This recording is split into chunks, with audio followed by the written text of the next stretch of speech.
Olá, eu sou a Natália. Eu vou apresentar o trabalho intitulado Literatura na Nuvem, Reflexões sobre o Repositório de Literatura Digital Brasileira. Eu sou orientada pela professora Regiane Rocha, sou estudante do programa de pós-graduação em estudo de literatura da UFSCar. Esse trabalho ele tem o financiamento da CAPES e ele é desdobramento da minha pesquisa de doutorado, que tem como centro três repositórios de literatura digital. Para o recorte de hoje, dessa apresentação, eu vou me debruçar especificamente sobre o repositório de literatura digital brasileira em desenvolvimento pela equipe, né, do grupo de estudos da UFSCar, do grupo de pesquisa da UFSCar.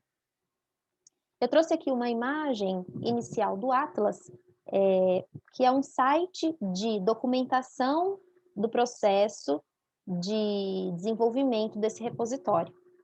Quando eu penso em repositório, né, eu tenho entendido por esse termo que eles são ambientes dedicados a, de alguma maneira, promover a literatura digital. Isso porque eles armazenam, eles preservam e disponibilizam o acesso a essa literatura. E, ao mesmo tempo, eles também se dedicam a, de alguma maneira, fomentar o debate crítico sobre ela.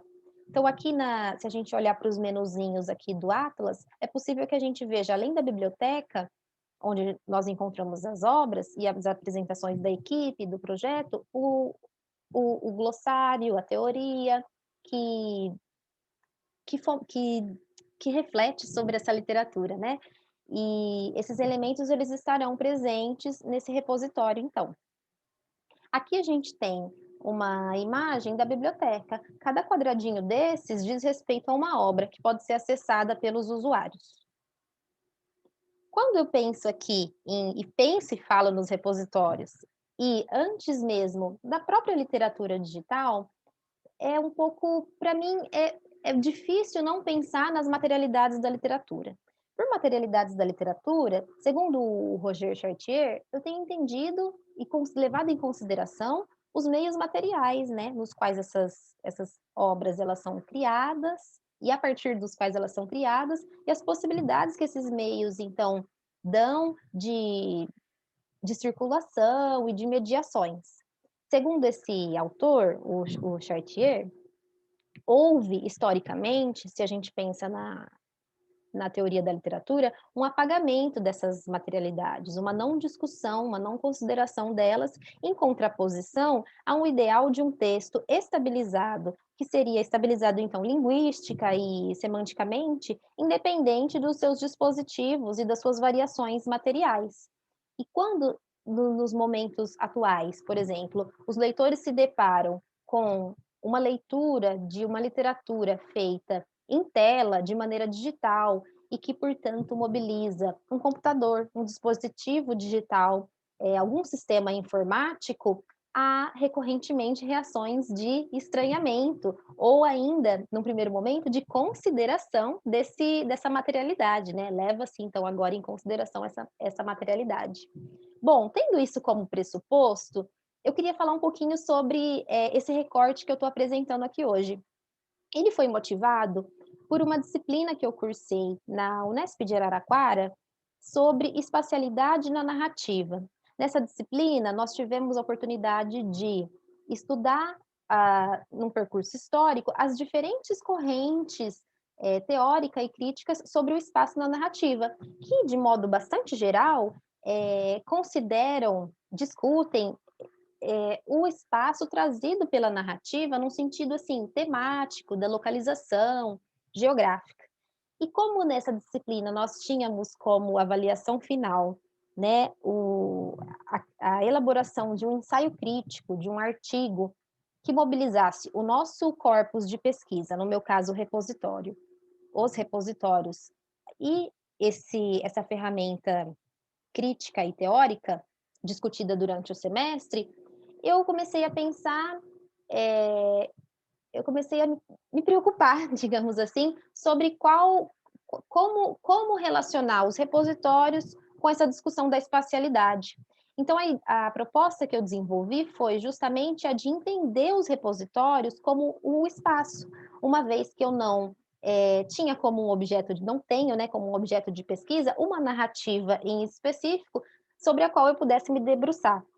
Então, eu propus a análise do repositório como um espaço, entendendo ele como um território no qual,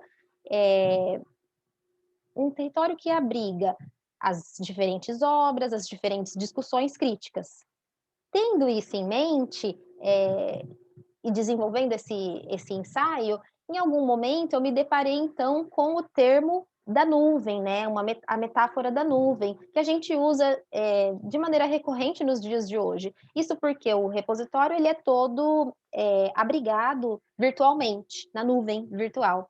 Então, e aí eu me lembrei das discussões de uma outra professora que durante as aulas problematizou essa metáfora da nuvem com a gente, né, com os alunos, como uma criação simbólica que aparentemente é inocente, mas que poderia ser perigosa, uma vez que ela traz a imagem da nuvem, que seria um elemento etéreo, talvez limpo, ao mesmo tempo passageiro, mas onipresente, para, na verdade, nomear mecanismos que não são imateriais, que são materiais, são sofisticados e geridos, né, por empresas privadas, por corporações.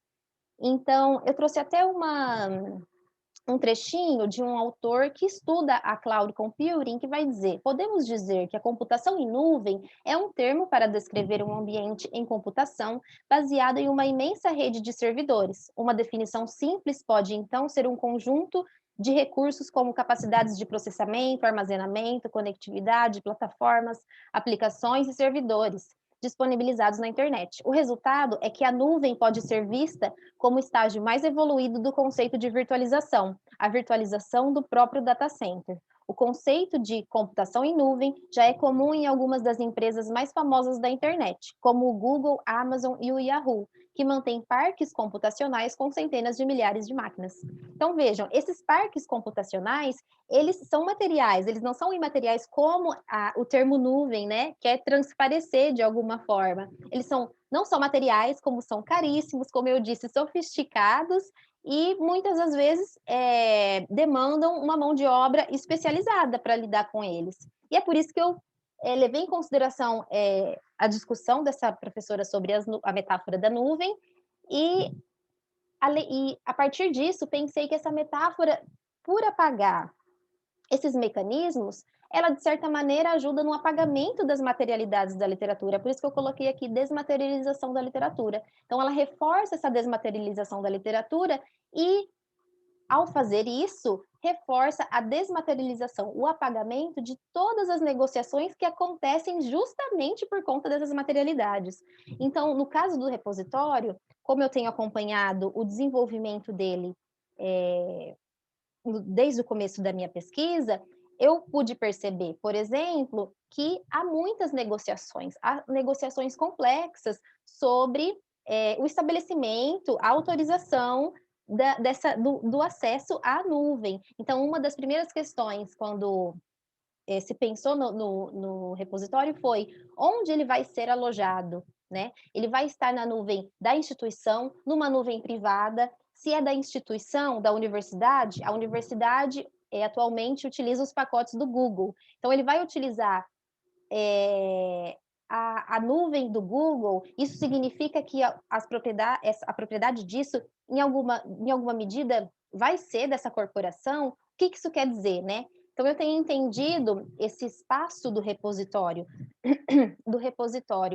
e na nuvem como um espaço que traz consigo uma rede de negociações complexas que integram diversos agentes e que, ao agente, se a gente apagar essas materialidades, se a gente não problematizar esse termo da nuvem, pode ficar em segundo plano essas negociações. E para mim, essas negociações, elas são também uma atividade literária e importantes para o estabelecimento de uma determinada literatura. Para afirmar isso, eu estou me baseando nas proposições do Evan Zohar, né, que é um crítico que considera que no termo literatura, o termo não deve se restringir à literatura, às obras, né? E que ele deve incluir consigo diferentes movimentos que estabelecem essas obras como canônicas ou que fazem elas se movimentar no sistema literário. Bom, essa foi minha apresentação, as reflexões que eu pude trazer, e essas aqui são as referências, bibliográficas que eu utilizei para fazer essa apresentação. Muito obrigada.